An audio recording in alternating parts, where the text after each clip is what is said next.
What's good, everybody? Welcome into episode number 4 of Behind the Turnbuckle. And we got to tell you that you guys have started us off in an amazing fashion. We couldn't even believe how fast we were starting. Coach, that's who I am. Carluchi, that's who he is. And every single week, we talk about stories. And this week, Tommy, the theme of the episode is going to be storylines against high spots. And you and I were there for a lot of both. And this week, I think it's very apropos. Hello, sir.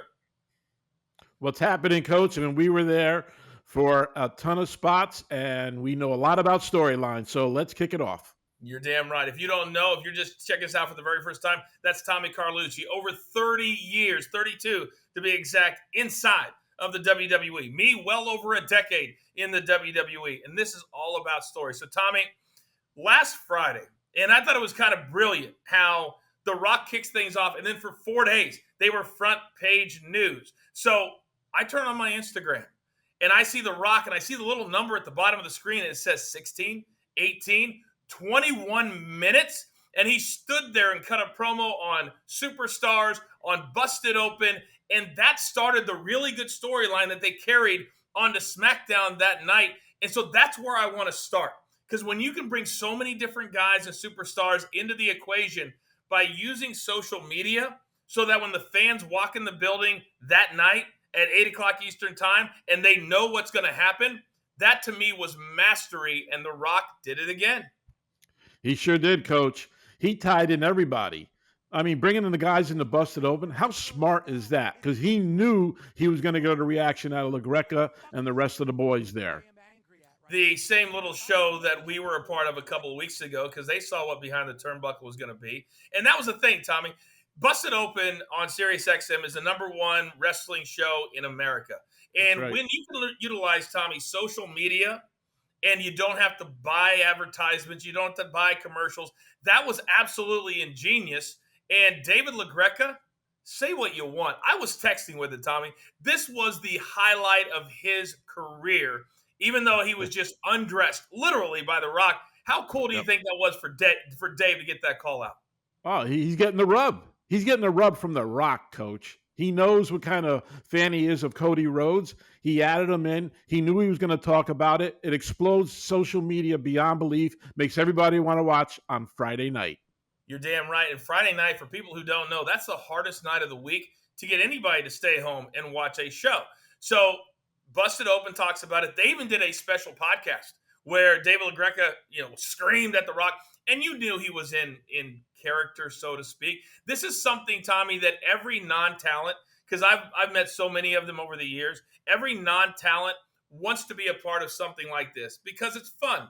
And that's what you dream about. And to have a guy like The Rock call you out. But then, Tommy, as we got to SmackDown, he then makes things a lot more interesting. He creates a 2-night scenario at WrestleMania where now everybody's involved. You can go a couple of different ways. There are stipulations. So now for fans who are bitching and moaning or crybabying, now you're looking at it saying, which way will the WWE go? Are you fascinated by the potential of the main events for night 1 and night 2? I love it, Coach. I think that it's a brilliant idea.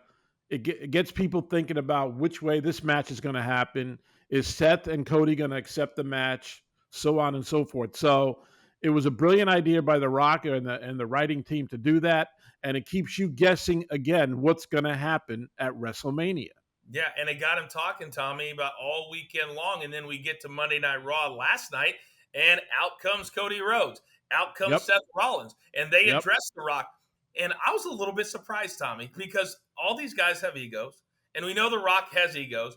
But watching that Instagram 21-minute, it's clear that The Rock is leaning into the character. But to allow Seth Rollins to basically call him, diarrhea, just disgusting stuff, and saying The Rock hasn't been relevant in over 20 years, he had to approve that, Tommy. Are you surprised that The Rock approved that promo by Seth and by Cody? No, I'm not, because it just adds to the fuel that's going to be happening this Friday night. And I got to tell you, Coach, the diarrhea Dwayne reference was a little, I don't know, it was a little babyish to me. I thought he could have came up with something better. I don't know. When you got the king who cuts the promos and cuts you down, The Rock. Can you imagine what he's going to do to Seth Rollins on Friday night? That's the thing that I thought too when I watched Monday Night Raw. There are levels to this game, and I've gone on record as saying that I believe I'm one of the top 5 mic men of all time. And I've been criticized because they're like, "Coach, you were an announcer. You should be good on the mic." No, I'm talking about in the ring doing promos. And if you don't have guys, Tommy, that are at the same level, and The Rock to me is the greatest mic man of all time. Yep. So they've got to really bring it on Friday night because The Rock's going to bring it to them. So Seth and Cody, they better have some really good writing because you're going to get everybody in the main event. Well, that's going to be March 8th, I believe. So we got 3 weeks, a little over 3 weeks until WrestleMania. And so if I'm Seth and I'm Cody, even though they're very, very high, Tommy, I'm practicing in the mirror. Yeah, they better do something, Coach, because they better do something, Coach, because Rock is just licking his chops right now. First of all, he looked like a human highlighter with that outfit hat on. And I get his gimmick of wearing outfits and stuff like that, but his promo was not, to me, his promo was not strong at all. And saying Rock hasn't been cool in 20 years, where's that coming from, Coach? He's the sharpest guy around. And I just couldn't believe some of the things he was saying. So I think Rock is licking his chops. I think Friday Night SmackDown, I'm going to put this out there right now, is going to be the highest rated SmackDown ever this Friday night coming up. Ever. Interesting. It's funny that you should say that, Tommy, and I'm glad that you kind of went there because it was announced last week that at WrestleMania in the WWE Hall of Fame that Paul Heyman is going to be one of the newest inductees. Makes a lot of sense. He's part of the Bloodline storyline. He's part of all of this. But people forget that he was once the lead writer for SmackDown and how he approached things back then were, I want to beat Monday Night Raw. We're 2 different brands. But now the 2 brands have to come together, Tommy, because you've got to promote and sell 2 different nights at Mania. So you got to get the fan base in on all of this. But I agree with you. And I'm probably going to be quoted again. And I'm probably going to have all these sites again saying Coach doesn't know what he's talking about. I agree with you, Tommy. I have never thought that Seth was a superior mic man. I think he's incredible in the ring. I think he's had some great matches. He's been good for over a decade. But I've never thought, man, if I want a really hardcore promo, I'm going to go to Seth Rollins. So what can he do in your mind before Friday to make us believe that he's on the same level as The Rock? Because the mic matters. I think for Seth on Friday night, Coach, I think he has to come in the ring and just jump right into Rock's face and go like nose to nose with him, show him he's not playing around. Enough with this promo stuff. Let's get it on. Let's see what's going to happen here. And I think that's what he has to do. He has to jump in Rock's face because Rock is just going to, I'm telling you, Rock is just licking his chops. He is going to tear up. He's going to tear up Seth. I'm sorry to say that. And he's going to do the same thing to Cody too. I hate to say it. That was the thing because Cody is not a great mic man either. No. And you had the 2 in the ring. But clearly the fans want them to be the ultimate baby faces. But they're not fantastic on the mic. They're just not. And these are the type of situations that when we used to be around The Rock all the time, back in the early 2000s when The Rock was really starting to become heel Rock, that he did lick his chops, to use your expression. He did. And you would see him backstage on a really big night when there was a really big promo and you had to hit all the right marks. And he would. Because Friday night, that's going to be the night that sells WrestleMania. And then they're going to have 3 weeks to really get there. And that's also going to be on the writers. How do we fill up the next 3 weeks if this Friday night in Texas is going to be the night, Tommy, that all 4 are in the ring together to sell that? So this is a lot of pressure on that writing team. And I also love the fact, Tommy, that The Rock is invested and he's showing up every single week. He's showing up on social media. Are you surprised how invested The Rock is in this right now? No, this is his baby right here, Coach. This is his number one thing, I think, to make his career what it is and what it's going to be. I think it's the biggest WrestleMania ever. He's putting his stamp on it. He wants to be the man. And that's why he's leading the way in every way with social media, being on the shows for the next 3 weeks. And I told you a couple of weeks ago, to ramp this thing up, there had to be a little crossover. So who's going Friday night to SmackDown? Cody Rhodes and Seth Rollins. Yeah, you did say that, and I tend to agree with that sentiment when you're talking about WrestleMania 40, one of the greatest wrestling towns that we ever got to go to, and that was always a city that we would rarely spend the night. It was like a 2-hour drive for us from home. We drive down, usually drive back, and go on to SmackDown. So we didn't stay in the city all that long. But I'm a little bit surprised, Tommy, and I think part of the reason that Rock is so invested in this storyline, it's turned into something they never thought it was going to be. I don't think they ever thought that we would see heel Rock ever again. I think everybody thought the fans would come back, they would love him. And I also think that for Seth Rollins and Cody Rhodes, this is a breath of fresh air. They didn't think, Tommy, that on March 5th or March 6th, they'd get to cut a promo on The Rock, say you haven't been relevant in 20 years, because I think they thought that the fans would just eat it up. Give me more, give me more. And the fans are not doing that. Nope. At least they're not eating it up the way we thought that they would eat it up. Now, Tommy, let's switch gears real quick. Yep. Part of this show is about storylines against high spots for this week. And we just talked about all the good storylines, and not one time on Friday, not one time on Monday, did we have to see anybody flying off of anything, anybody flying off to do anything. But yet they did acknowledge, Pat McAfee and Michael Cole, that Sting, the legendary Sting, had his final match in AEW. And we'll talk about AEW when it matters. And I think it matters this week because I had a bunch of people sending me on social media, and my response was picked up by all the websites, all the dirt sheets. Former WWE guy criticizes AEW and Darby Allin. I saw one of the dumbest spots I've ever seen in my life.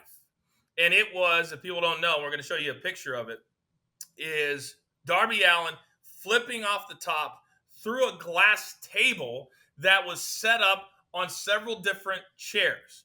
And the reason it was so stupid, if you see his back with all the cuts on it, Tommy, but if he's 1 inch off, he's paralyzing himself. Those chairs that people don't know. And I had people say to me, Tommy, but what about all the chairs? No. Let's stick with this right now, Tommy. This was one of the most dangerous spots I've ever seen. And it was unnecessary. Unnecessary. What were your thoughts on it? My question to you, Coach, is what did it mean? It was just a big old high spot. There was not a wrestler there.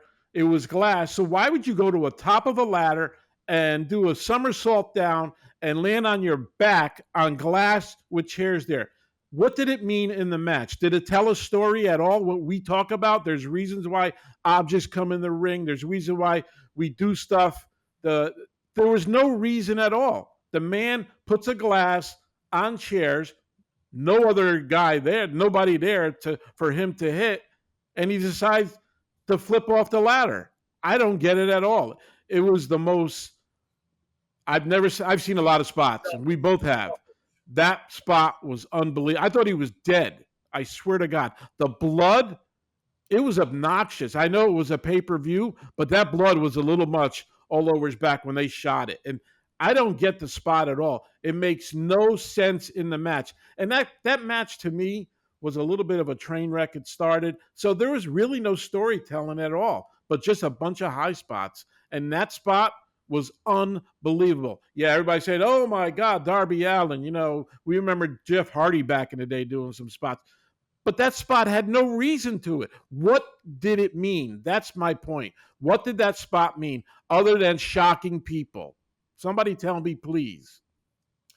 Tommy, they had a great storyline heading into that match. It was the end of a legendary career. And say what you want about guys retiring multiple times, whatever. But Ric Flair's in the building. Sting is tagging with Darby Allin against the Young Bucks. And I'm not an AEW fan. I don't watch a lot of AEW. But a lot of the AEW cronies, because you can't tell them anything. They invented wrestling. You don't know anything. You're an idiot. You were in the WWE. I heard it all. Everything you just said is spot on, which is why I defy anybody to go find The Rock, Triple H, any of these guys ever doing something so stupid as what I saw there. And then, Tommy, a lot of the AEW fans, and most of them have that background on their Twitter, like AEW, like they're part of it, like they even know what it's like to be in the ring at all. Right. And they said, "Well, you just don't know Darby Allin. Clearly, you don't watch." I said, "It could have been anybody," and I would have said the exact same thing. And what you said that I agree with the most, what did it mean? Because to me, you need to make that entire match about Sting. It's got to be about Sting. And when I got up on Sunday morning or Monday, whatever it was, did anybody talk about Sting? They're talking about Darby Allin damn near killing himself. Yep. And so it was probably 50-50, Tommy. I don't know how your social media was, but I had half people who said, "Coach, you're spot on, of course, because I'm smart. I know what I'm talking about." And then I had the other half just like, "You don't know, you know." And then they started comparing that spot, Tommy, to the likes of Jeff Hardy. And I even said in my tweet, other than Mick Foley, who had to do spots like that because he wasn't the greatest athlete, That's right. anybody else that you talk about, Tommy, they either had padding there or it was a chair, or excuse me, it was a ladder, but you never saw something like that. Which just the only word I have for it is stupid. Stupid. It was ridiculous, Coach. And the fact that it was Darby Allin and he's the risk taker, I guess. I don't know if it's in. And by the way, he was out after that. When did he come back into the match? He was gone like 10 minutes, I think. And then Sting was on his own. And then Flair came, and then Ricky the Dragon Steamboat came. And I get all that. History of these legends trying to help out Sting. I get all that. But Darby, it takes him right out of the match. So first of all, the spot made no sense, and Darby wasn't with his idol most of the match. I didn't get it at all, Coach. And that's what they had some pretty good interviews, promos. Darby says, "Man, I'm so scared. I'm nervous." This is like you said. That's what they should have leaned into. It should have been about Darby Allin protecting his idol, protecting Sting. And I'm a little bit surprised, and I don't mean to criticize these guys because I love Ricky Steamboat. You know how much I love Ric Flair. Yep. And I think they're probably in a situation over there. I don't know this to be true, but where they probably all want TV time so badly that they just go with whatever Tony Khan says to do. And Tony Right. Khan is a fanboy himself. Yes, he And is. he walks around and you see him like with his papers and writing, and that's not what professionals do. That's not how you sit in a room and you talk through things. To have so many good minds over there and to allow that spot to happen, Tommy, if that kid, I'm talking 1 inch to the right or one Yeah. inch to the left, you could have seen somebody die at that event. And You know what? we're going to Go have ahead. an I'm episode sorry. later Yep. about Owen Hart. I was in the building when that Yep. happened. And when something devastating like that happens, you cannot even believe what it does to you and your psyche. And here's the other thing about Tony Khan. I just want to refer back to that a little bit. Yeah. He marks out for his guys. He's a big mark for all those guys. If you watch his press conference, he's a big mark. Would you ever see that in WWE?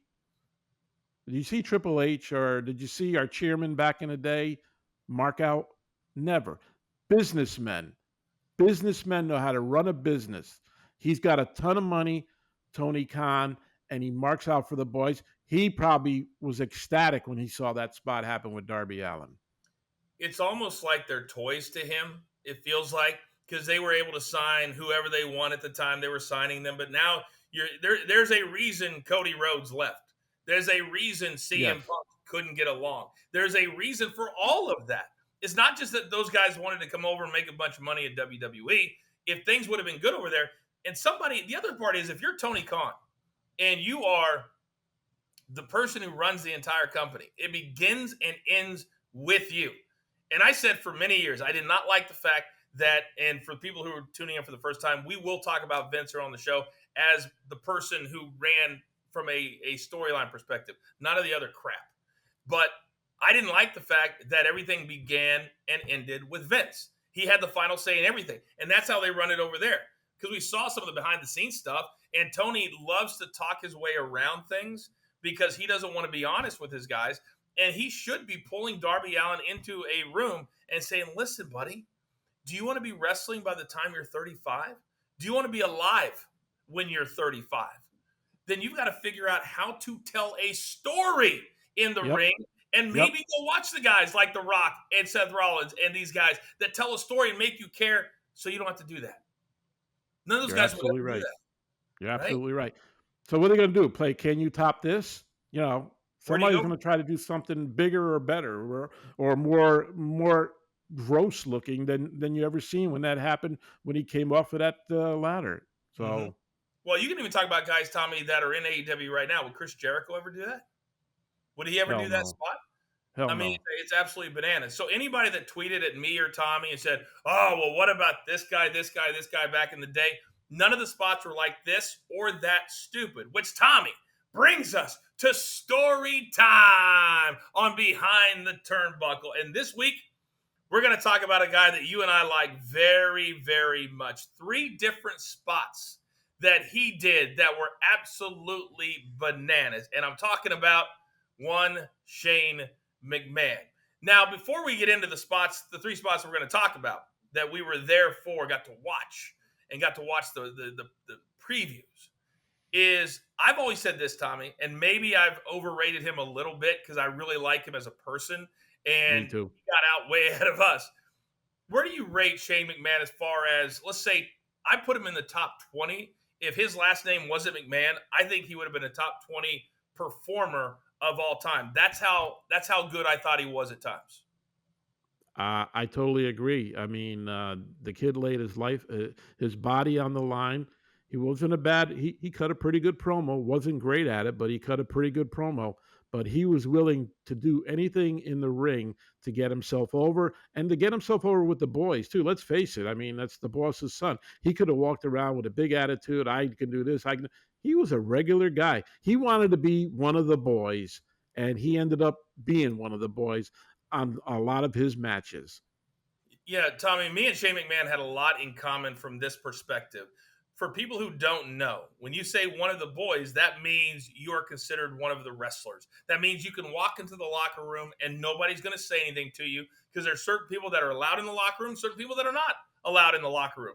And once you decide to step foot through the ropes and you put your body on the line, I'm not talking about the crazy stuff. I'm just talking about just wrestling in general is dangerous. And once I decided to do that, and the way Shane McMahon went about it, the boys change how they treat you because the boys are wrestling 4 days a week for 2 different brands. And so Shane was a great athlete. And so the first story, and I'll never forget, I'm in Gorilla, Tommy. And this is the one that everybody talks about because it involved glass, just like Darby did. But it was different than what Darby did. And this was Shane McMahon. I think it was a street fight or no Yes, hold barred, something like that. it And was they a were street fighting fight. out. And I remember I was standing in Gorilla. And in Gorilla, you have a lot of the agents that are in charge of the matches. You had Vince was always there. You had the guys that were timing the matches, Bruce or Jerry Briscoe, guys like that. But there was always 8 or 10, Tommy, right? And it was supposed to be one suplex through the glass breaks. It didn't break. And so basically, they're all right, that's it. We're not going to try it again.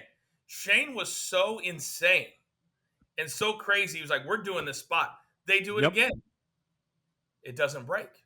Right. And now I'm standing there and I'm starting to get nervous because now everybody is screaming, stop it, stop it, stop it. Which is, I think, the opposite of what we would have saw Sunday at AEW. They're like, they didn't want it to continue because it was too dangerous.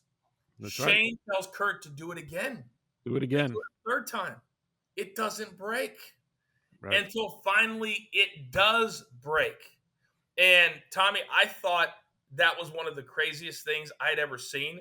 And to hear all of these different people screaming for it to stop, they were screaming at the referee. And the referee was telling Kurt, don't do it again. Shane was telling Kurt to do it again. That's right. What do you remember most about that particular night? What I remember was I was ringside. I was on the English side with JR and Heyman. And when the first time he hit his head on the concrete and everything, JR looked at me, and he wrote on a piece of paper, holy shit.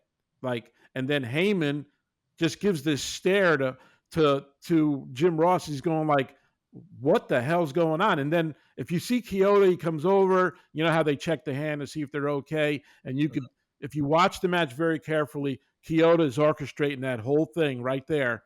And Shane said, do it again. And he did it again. It didn't work. And they were like hands in the air. They were flabbergasted. I was like, are you kidding me? What is going on here? It was a 6 spot. Shane, though, wanted to be one of the boys. It didn't have to happen like that, but he showed everybody what he was willing to do to sacrifice his body to get the match over. And JR at the time, for people who don't know, Tommy was ringside for years and years and years as the stage manager for JR and King and all of us announcers that were down there, the Spanish speaking table as Yep. well. Do you remember? Because sometimes you have headphones on. Do you remember what JR was saying or the body language that he had with everyone that wasn't working? I think if I remember right, he goes, I think he's dead. I mean, what the hell's going on here? I think that was kind of the commentary. I know our executive producer was kind of screaming too, like, "What is going on?" You know, and there's the producer of the match on there, and like you said, you were in Gorilla, so you heard it all. I mean, you're right there. It was crazy. So it was a crazy spot, and it was all led by Shane McMahon. So, because when Shane does those sorts of things, and that night sticks out like a freaking sore thumb. And for those people who may not know, they're new to Behind the Turnbuckle. When we knew a superstar or a wrestler was okay, what was the signal that the referee would make to the camera to let those in Gorilla know that they were okay? Do you remember? You can do this, I think, right? I think Or the X no, was what? they're not okay. Yeah, they're not. This is not okay. That's not This okay. is okay. This is okay. Yeah. Yeah. Yep. So a lot of wrestling fans don't know that. No. And so if you see the X, then that means either something's not going to. And so Shane wasn't about to give him the X. He wasn't No. about to tell him that he wasn't okay. So I thought Nope. Kyoto was in a very, very tough spot Yeah, because he was. Shane was saying, I'm fine, let's do it again. And they're screaming, tell him not to do it again. So what is Kyoto supposed to do? Yeah. You know, I can't wait to have Well, Kyoto here on the show. I can't wait yeah, to ask and him about this. the other thing is that I think Shane had that first spot he had a concuss. He concussed right there, Coach. Yeah, And 100%. it came out later on the reason why the glass didn't break because they ordered the wrong glass. I heard that it was plexiglass instead of sugar glass. Big difference, guys. Big difference. Big So, time difference. And that's Yep. kind of why we wanted to go with this as our storyline of the week, is because everybody that thought what Darby Allin did, all these crazy spots that you remember, you want to throw it into our faces about our time there was a certain protective element to it. And even as crazy as what they would still try to make it as safe as possible. And in the number 2 one involving Shane was, remember, and this is one of the things I loved about being around in the afternoon, 3 or 4 o'clock in the afternoon. And I see Shane and the stunt guys looking up at the side of the Titantron. And I was like, there's no way he's going to go up there. There's no way he's jumping off there. Yep. And sure enough, he goes up and he jumps off, and people threw that in my face. There was padding underneath that, ladies and gentlemen. It wasn't like he just jumped into tables or jumped to the floor. They set it up so that he would be okay, but it would look spectacular. And Tommy, that's kind of what people fail to realize, is that we would do stunts just like they do in Hollywood. And in Hollywood, you would never have a stunt guy jump to the floor and crack himself on a glass table or on the concrete floor. And we didn't do that either. No, not at all. Nope. You're absolutely right. There was always padding. It was always protection for the boys. Where in the Darby spot, there's a little padding there, but he's hitting the glass first, Coach. Correct. You know what I'm saying? There's no protection there. And like you said, the chair hits the wrong side on the spine. Dude, you're crippled for life. So it was always safety first with all the WWE superstars. And I think the spot you're talking about with Shane, I think that was his very first high spot, if I remember correctly. That was on Raw. Was it on Raw, I think? Well, it was. It Am was I the right Titans or wrong? one, so it had to be Raw. Yeah, it was Raw. Yeah. Now, So no, go ahead. no, he was all gassed up about that, as you know. I mean, he's like a kid in a candy store. And the adrenaline for people who are watching this right now, try to imagine yourself and you're climbing 30, 40 feet in the air. And on live television, you have to jump when you have to jump. There is no, I don't want to do it. There is no backing out of it. There is no, you're doing it. And that was the high that he got from being Shane McMahon. And that's just who he was. And it just so happened that he had the last name. And the last one, Tommy, I want to hit on was, and this was way later, and I don't know the exact date, and I should have looked it up. I apologize. But I remember when a lot was being made about the Mick Foley spot off the top of the cell. And the fact that Mick Foley told Undertaker, either you're going to throw me off or I'm going to jump off, and we both look like shit. And so this is years later, and Shane wanted to kind of reenact that a little bit and drop the elbow through the Yep. announce table from the top of the cell. Yep. And I remember being down there at ringside going, there is no way that this man is going to do that. And you saw a lot of tables busted. When Yep. you came from that high, how would you and everybody else protect the superstars with those tables so they wouldn't just land and go straight to the ground? Well, the table's made very collapsible, Coach, and underneath is probably about 5 or 6 inches of padding underneath that table to kind of to pattern the fall a little. His, to make sure he's not falling on concrete or anything like that. So the table's just, if you touch the table or just lean on the table, it would collapse. You know what I mean? But they had it so that Undertaker was on it, so they made it so that would hold him. They tested it beforehand that would hold him and still be able to drop very easy. 'Cause, you're coming down at that speed and that table don't pop, you're breaking something, Coach. You know what I mean? No question. So they, this thing was worked out days in advance, and it was I think it was WrestleMania at AT&T Yeah, Stadium. I think it was yeah. where that spot happened. So that that spot that was done there was worked on for days, and they always want to make sure you protect the superstar, and that's the way you do it. So It's it, so it was funny. an amazing spot. It And was. as you know, all the cameras are set up. They know the spot's coming. So, Oh, yeah. like you said, there's no backing out of it. It's live TV. All the cameras are set for every angle. So when we do replays, you're going to see every angle of that spot. So you're up there. There's only one way down, dude. See I'm you so glad. later. I'm so glad you just said that, because I think most fans, Tommy, they think that it's all about the two guys and it's all about making sure they do it correctly. It's about Shane. It's about Undertaker.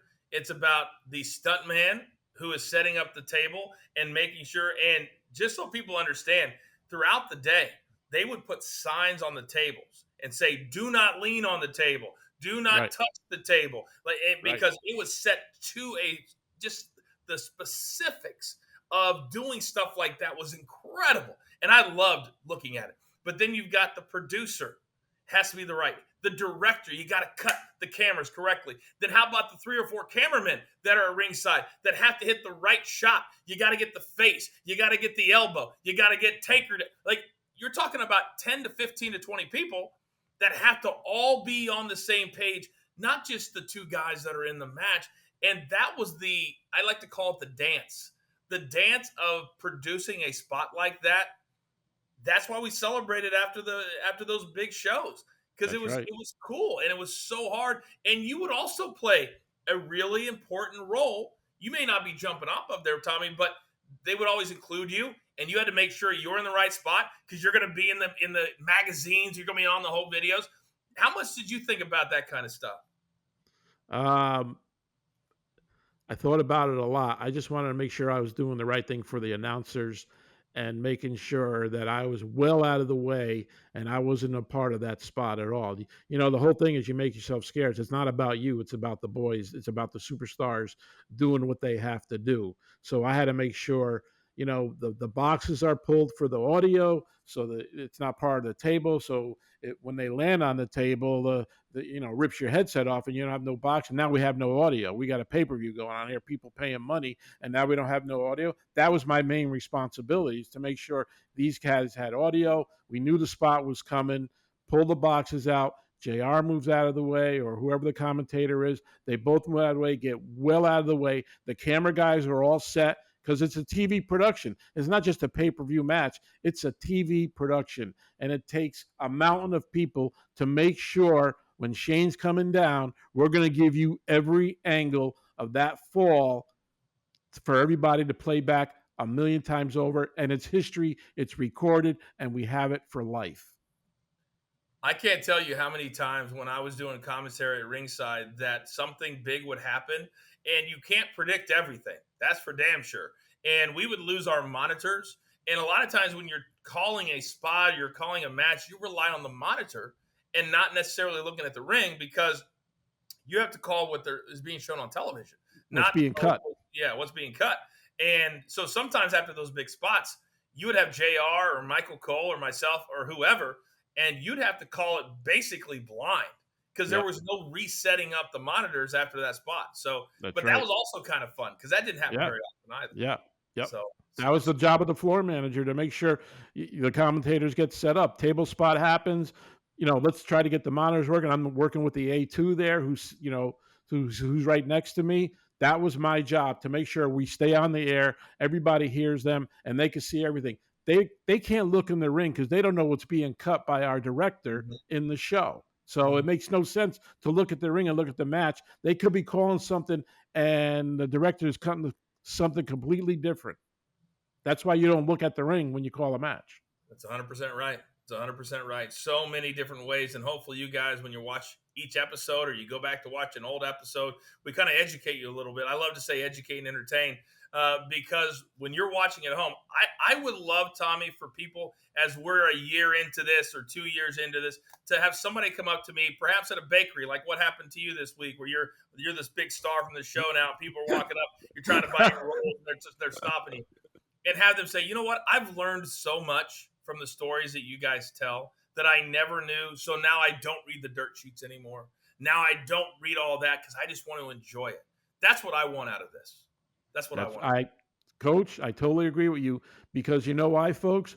We were there. Both of us were there. We were there during the golden time of WWE, and we were there, and we saw everything happen, and we're going to keep telling stories week after week after Beyond the Turnbuckle. So I love it. It's an incredible thing. I've never given up in my life. I had great experiences there, and I was part of the whole deal sitting ringside. Well, I got to ask you before we get out of this episode number 4, how was it to be recognized, Tommy, when you were out and about this week? Did that feel good? It had to feel good. Yes? Dude, I was shocked, dude. I was in line at a bakery, and a guy says to me, hey, you work with the coach on Behind the Turnbuckle? I'm like, what? He goes, yeah, you're on Behind the Turnbuckle. I said, yeah, I am. He goes, I got to tell you, man, that is one of the most refreshing, best shows I've ever seen. He goes, please keep it going. I said, well, we have a lot of stories to tell. Keep watching every week, and I appreciate it. I appreciated the fact that he even knew who I was. Like, so cool. It was unbelievable, Coach.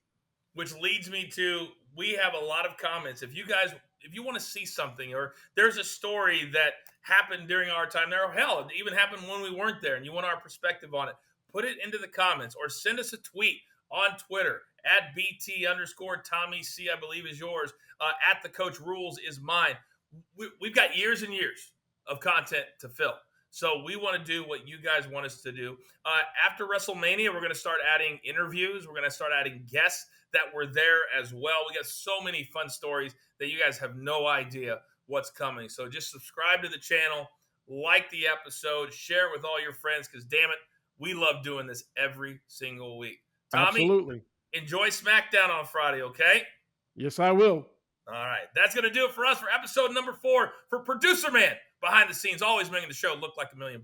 My man, Tommy C. I'm the coach. We are Coach and Carluchi together. And every single week, we take you behind the turnbuckle. Take care.